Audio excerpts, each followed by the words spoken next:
नेकी के मामले में पहले नंबर पर हजरत अबू बकर सिद्दीक का नाम आता है। मेरे भाइयों, हमें और आपको भी नेकी के मामले में आगे रहना चाहिए।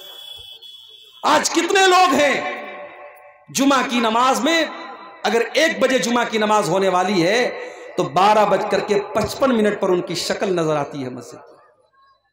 अल्लाह के नबी फरमाते हैं कि जुमा के दिन जो सबसे पहले आता है उसे अल्लाह की राह में ऊंट सदका करने का सवाब मिलता है, जो बाद में आता है उसको गाय सदका करने का सवाब मिलता है, जो उसके बाद आता है उसको दुम्बा, जो उसके बाद आता है उसको मुर्गी, जो उसके बाद आता है उसको अंडा अल्लाह की राह में सदका देने का सवाब मिलता है। और जब इमाम खुतबा देने के लिए आता है तो ये सवाब लिखने वाले फरिश्ते सवाब लिखना बंद कर देते हैं और वो भी इमाम का खुतबा सुनने लगते हैं। हम लोग तो इतने बदनसीब हैं कि ऊंट छोड़ दो और उस सवाब को हासिल करने के लिए अगर घसीट करके आना पड़े तो लोग घसीट करके आएंगे, मगर पहली सब में शामिल होंगे। हम क्या करते हैं? हम पीछे वाली लाइन में खड़े होते हैं। नमाज में हम सबसे पीछे होते हैं। मदरसे में चंदा देने की बात आती है, दान देने की बात आती है, हम सोचते हैं सबसे आखिर में हम चंदा दें। पहले देखे प्रधान जी कितना देते हैं, पहले देखे गांव के हाजी साहब कितना देते हैं, गांव के रईस लोग कितना देते हैं, उसके बाद हम देंगे। नहीं मेरे भाई, नेकी के काम में आप पीछे मत रहिए, नेकी के काम में आगे रहिए। हजरत अबू बकर सिद्दीक को देखो, अल्लाह के नबी अपने साहबा के साथ बैठे हुए हैं। आप कहते हैं कि क्या तुम में से कोई ऐसा है जो आज रोजा रख करके आया है? अबू बकर सिद्दीक कहते हैं कि हाँ अल्लाह के नबी, मैं रोजा रख करके आया हूं। आप पूछते हैं क्या कोई ऐसा है जिसने आज किसी गरीब को खाना खिलाया है? अबू बकर सिद्दीक कहते हैं हाँ अल्लाह के नबी, मैंने गरीब को खाना भी खिलाया है। आप पूछते हैं कि क्या कोई ऐसा भी है जिसने किसी मरीज की अयादत की है? हाँ अल्लाह के नबी, मैंने एक मरीज की अयादत भी की है। आप पूछते हैं क्या कोई ऐसा भी है जो किसी मुसलमान के जनाजे में शामिल हुआ है? हाँ अल्लाह के नबी, मैं एक मुसलमान के जनाजे में भी शामिल हुआ हूं। आपने फरमाया मजतमाना फी इम्रिइन इल्ला दखलल जन्ना, ये सारी की सारी नेकियां अगर एक इंसान एक दिन में 24 घंटे में कर लेता है तो वो जरूर जन्नत में जाएगा, जन्नत में जरूर जाएगा। ये अबू बकर सिद्दीक, नेकी के मामले में पहले नंबर पर हजरत अबू बकर सिद्दीक का नाम आता है। मेरे भाइयों, हमें और आपको भी नेकी के मामले में आगे रहना चाहिए। आज कितने लोग हैं जुमा की नमाज में, अगर 1 बजे जुमा की नमाज होने वाली है तो 12:55 पर उनकी शक्ल नजर आती है मस्जिद। अल्लाह के नबी फरमाते हैं कि जुमा के दिन जो सबसे पहले आता है उसे अल्लाह की राह में ऊंट सदका करने का सवाब मिलता है, जो बाद में आता है उसको गाय सदका करने का सवाब मिलता है, जो उसके बाद आता है उसको दुम्बा, जो उसके बाद आता है उसको मुर्गी, जो उसके बाद आता है उसको अंडा अल्लाह की राह में सदका देने का सवाब मिलता है। और जब इमाम खुतबा देने के लिए आता है तो ये सवाब लिखने वाले फरिश्ते सवाब लिखना बंद कर देते हैं और वो भी इमाम का खुतबा सुनने लगते हैं। हम लोग तो इतने बदनसीब हैं कि ऊंट छोड़ दो, गाय छोड़ दो, दुम्बा छोड़ दो, बकरा छोड़ दो, मुर्गा छोड़ दो, अंडा छोड़ दो।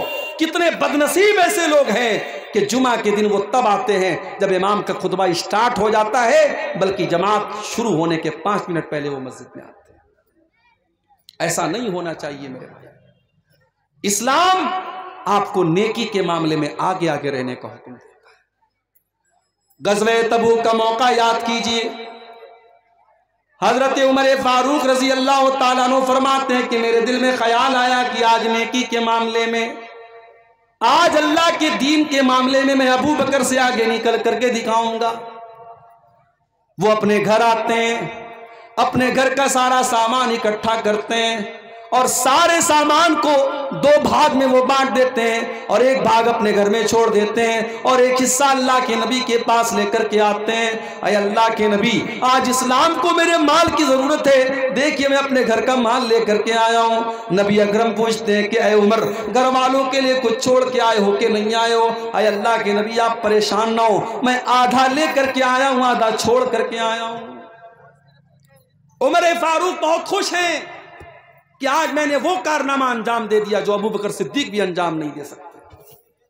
थोड़ी देर के बाद हजरत अबू बकर सिद्दीक भी आते हैं वो भी अपने घर का सामान लेकर के आए हैं, अपने घर का माल लेकर के आए हैं, अपने घर की चीजें लेकर के आए हैं। उन्होंने ला करके जब अल्लाह के नबी के सामने रख दिया, आपने पूछा, अय अबू बकर, तुमने अपने घर वालों के लिए क्या छोड़ा है? हजरत अबू बकर सिद्दीक कहते हैं, अब कई तो लहुमुल्लाह व रसूलहू, अल्लाह के नबी, मैंने अपने घर वालों के लिए अल्लाह को छोड़ा है, उसके रसूल को छोड़ा है। अल्लाह के नबी, मैं तो सब कुछ लेकर के आया हूं, आज इस्लाम को मेरे माल की जरूरत है, मैं अपने घर वालों के लिए कुछ छोड़ के नहीं आया, मैं अल्लाह को छोड़ के आया हूं, रसूल को छोड़ के आया हूं। उमर फारूक की आंखों में आंसू आ गए। उन्होंने कहा, मुझे यकीन हो गया कि मैं नेकी के मामले में अबू बकर का मुकाबला नहीं कर सकता। नेकी के मामले में सबकत करो मेरे प्यारे साथी। इसीलिए अल्लाह ताला कुरान के 17वें पारे में अपने नबियों का जिक्र करने के बाद कहता है, अपने नबियों का नाम लेने के बाद कहता है, इन्नहुम कानू युसारिऊना फिल खैरात, ये मेरे जितने नबी थे, ये मेरे जितने रसूल थे, वो नेकियों के मामले में आगे आगे रहते थे, वो नेकियों के मामले में पीछे पीछे नहीं रहते थे। मेरी प्यारी माओ बहनों, नबी अकरम के दौर की औरतों को आप देखिए, उस जमाने में लाउड स्पीकर का इंतजाम नहीं था।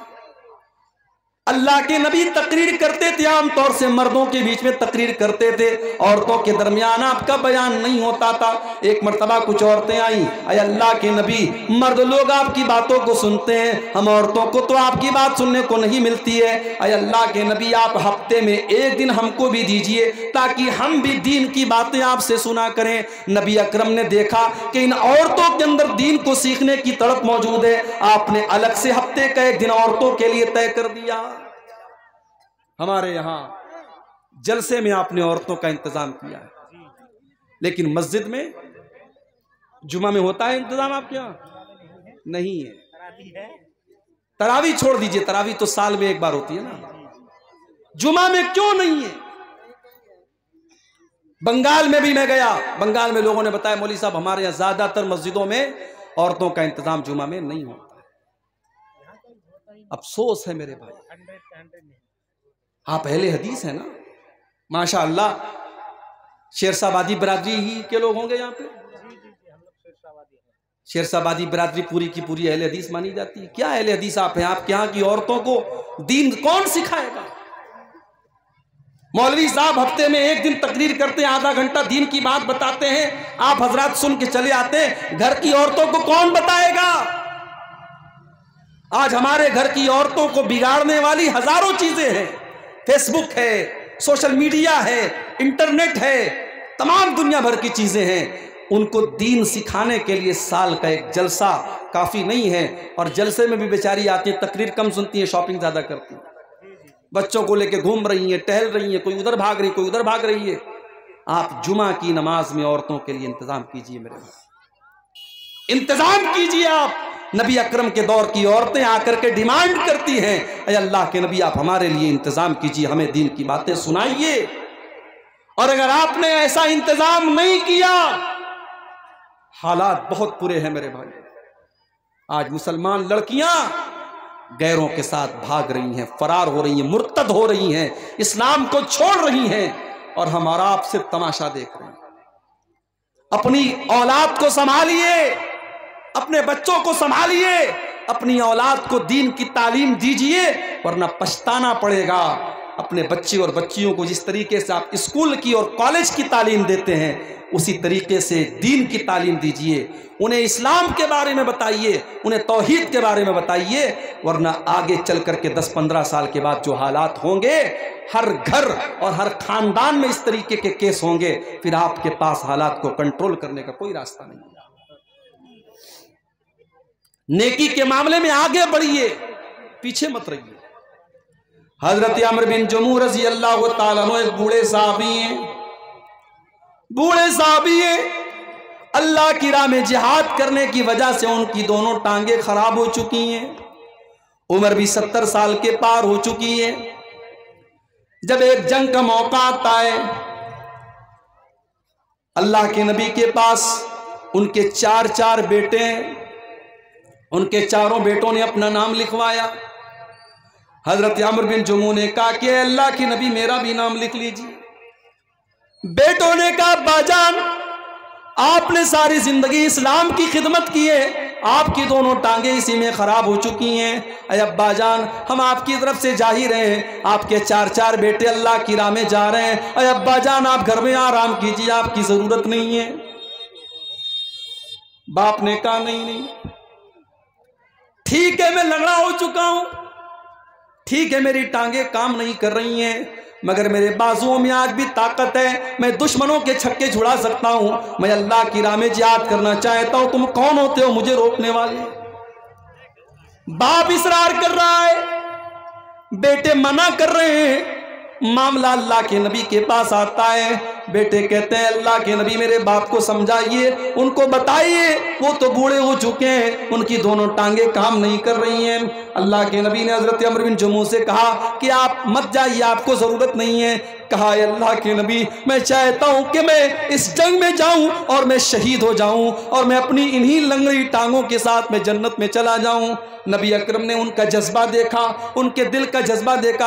आपने बेटों से कहा जाने दो, इनको अल्लाह की राह में जाने का शौक है, इनके अंदर जज्बे जिहाद है, इनको रोको मत, इनको जाने दो। चुनांचे जंग होती है और हजरत अम्र बिन जमू अल्लाह की राह में जिहाद करते हुए उसी हालत में शहीद हो जाते हैं। ये थे नबी के सहाबा, नेकी के मामले में आगे आगे रहने वाले। हम और आप नेकी के मामले में पीछे रहते हैं, इंतजार में रहते हैं कि हमें कोई जब मोटिवेट करेगा, जब कोई कहेगा तब हम ये काम करेंगे। मेरे प्यारे साथियों, नेकी के मामले में आप आगे बढ़िए। नबी अकरम के सहाबा को आप देखिए, अब्दुल्ला बिन मसूद रज़ी अल्लाह ताला अन्हु बहुत बेहतरीन कुरान पढ़ा करते थे। इतना अच्छा कुरान पढ़ते थे कि एक मर्तबा अल्लाह के नबी रास्ते से जा रहे थे, अब्दुल्ला बिन मसूद के कुरान की तिलावत की आवाज आपके कानों में पड़ी। आपने फरमाया जिसको कुरान बिल्कुल ताजा ताजा सुनना हो वो अब्दुल्ला बिन मसूद के मुंह से कुरान सुन ले। आज है आपके दरमियान ऐसे कुरान पढ़ने वाले हैं?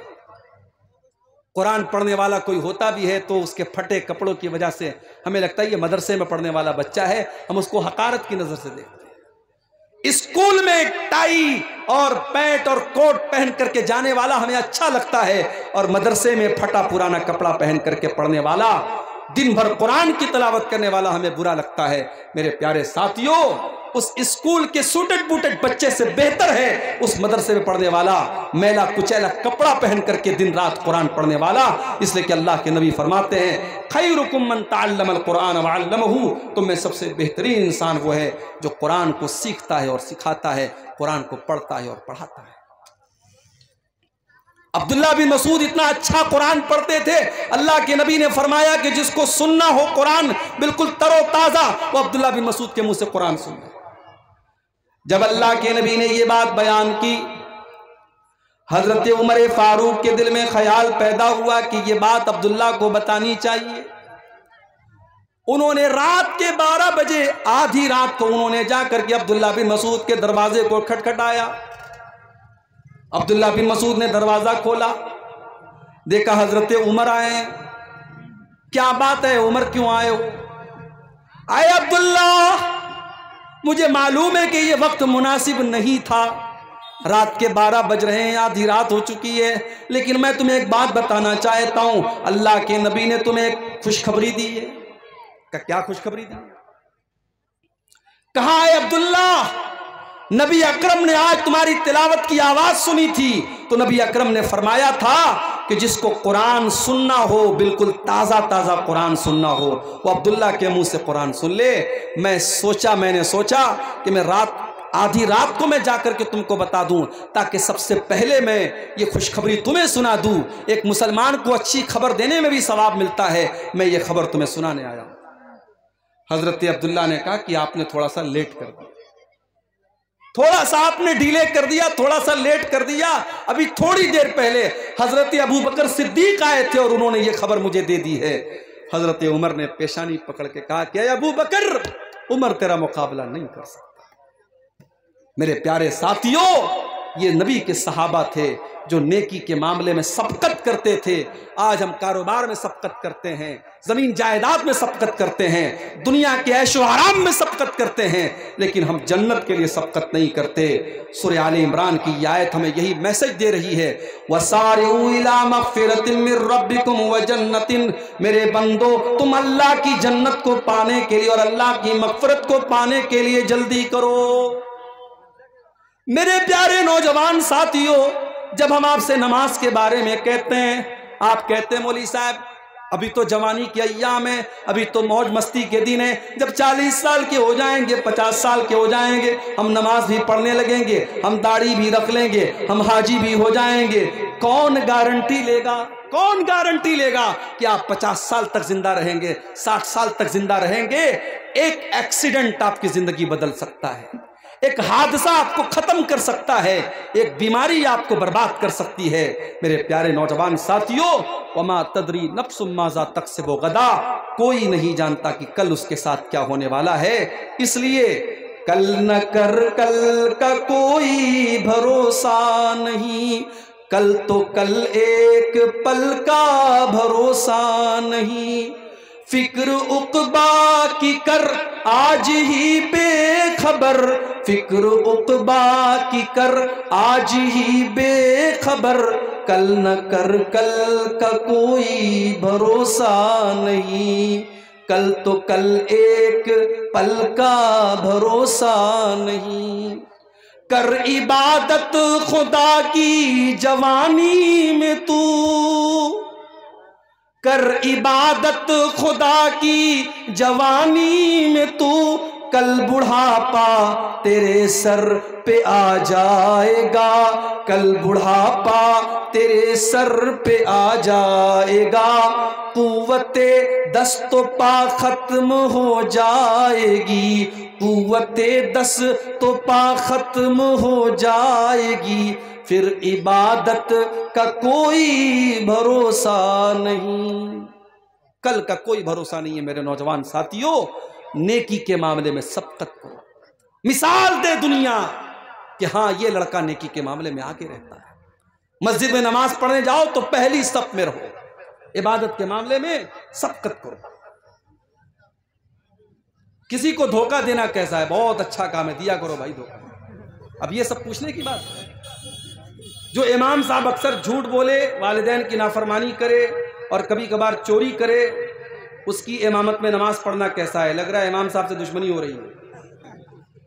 ये लग रहा है बिल्कुल कैमरा लगा के बैठा इमाम साहब कितना झूठ बोल रहा है, कितनी नाफरमानी कर रहा है, कितना चोरी कर रहा है। देखिए, इमाम जो होता है, इमाम ऐसे इंसान को बनाना चाहिए जो कुरान अच्छा पढ़ता हो, आलिम हो और दीनदार भी हो। ऐसा कभी कभी होता है कि एक इंसान आलिम है लेकिन दीनदार नहीं है, तो नमाज की इमामत एक ऊंचा मकाम है, ये हर इंसान को नहीं देना चाहिए। तो ऐसे इंसान को इमाम नहीं बनाना चाहिए। अगर ऐसा इंसान इमाम है, नमाज हो जाएगी आपकी नमाज पर कोई फर्क नहीं पड़ेगा, मगर ऐसे इंसान को इमाम नहीं बनाना चाहिए जो खुल्लम खुल्ला ये सब काम अगर कर रहा है, झूठ बोल रहा है, वालिदैन की नाफरमानी कर रहा है, चोरी कर रहा है, ऐसे इंसान को इमामत नहीं देना चाहिए। उम्र दराज आदमी का अगर बार बार पेशाब आ जाए और कपड़ा नापाक हो जाए, इलाज और मुआलजा से भी मायूस हो चुका हो, तो ऐसे इंसान को नमाज पूरा करने के लिए क्या तरीका अपनाना चाहिए? बस सीधी सी बात है, फत्तकुल्लाह मस्तताअतुम, अल्लाह से जितना डर सकते हो डरो। जिस इंसान को ये प्रॉब्लम है कि उसका पेशाब रुकता ही नहीं है, कतरा कतरा बहता रहता है, तो अब जाहिर है वो मजबूर है। अगर वो इलाज करा चुका है और इलाज से भी कोई फायदा नहीं हो रहा है, तो ऐसा इंसान नमाज उसी हालत में पढ़ेगा। लेकिन हाँ, हर नमाज के टाइम वो नया वजू करेगा। जोहर में मान लो उसने वजू किया, बीच में उसको हवा खारिज नहीं हुई, पाखाना करने के लिए वो नहीं गया, लेकिन तब भी असर का टाइम आएगा वो फिर से वजू करेगा। इसलिए कि ये बीमारी जिसको है उसके लिए हुक्म है कि वो हर नमाज के टाइम अलग से वजू करे। इसी तरीके से बाज लोगों को हवा खारिज होने की बीमारी होती है, उनको हर मिनट पर हवा खारिज होती है, वो हर तरीके का इलाज करा चुके हैं लेकिन उनका मसला हल नहीं होता है। तो उनके बारे में भी सही मसला यही है कि वो उसी हाल में नमाज पढ़ेंगे, वजू करेंगे और नमाज पढ़ेंगे। ठीक है। जामा मस्जिद में जगह की किल्लत है, मस्जिद के इर्द गिर्द भी जगह खाली नहीं है, इसलिए मस्जिद को दूसरी जगह मुंतकिल करना चाहते हैं। ऐसी सूरत में मस्जिद की पुरानी ज़मीन को फ़रोख्त कर सकते हैं या नहीं, जबकि मुंतकिल शुदा मस्जिद की ज़मीन सिर्फ 250 फीट की दूरी पर है। अब देखिए ये मसला थोड़ा सा पेचीदा है, इसके बारे में तहकीक करनी पड़ेगी कि अब ये जो सिचुएशन है, जैसे कभी कभी ऐसा होता है कि मस्जिद की जो जगह है वहाँ पे हाईवे निकल रहा है, तो हाईवे जब निकलता है या इस तरीके की कोई मजबूरी आती है तो जाहिर है मस्जिद को ट्रांसफ़र करते हैं।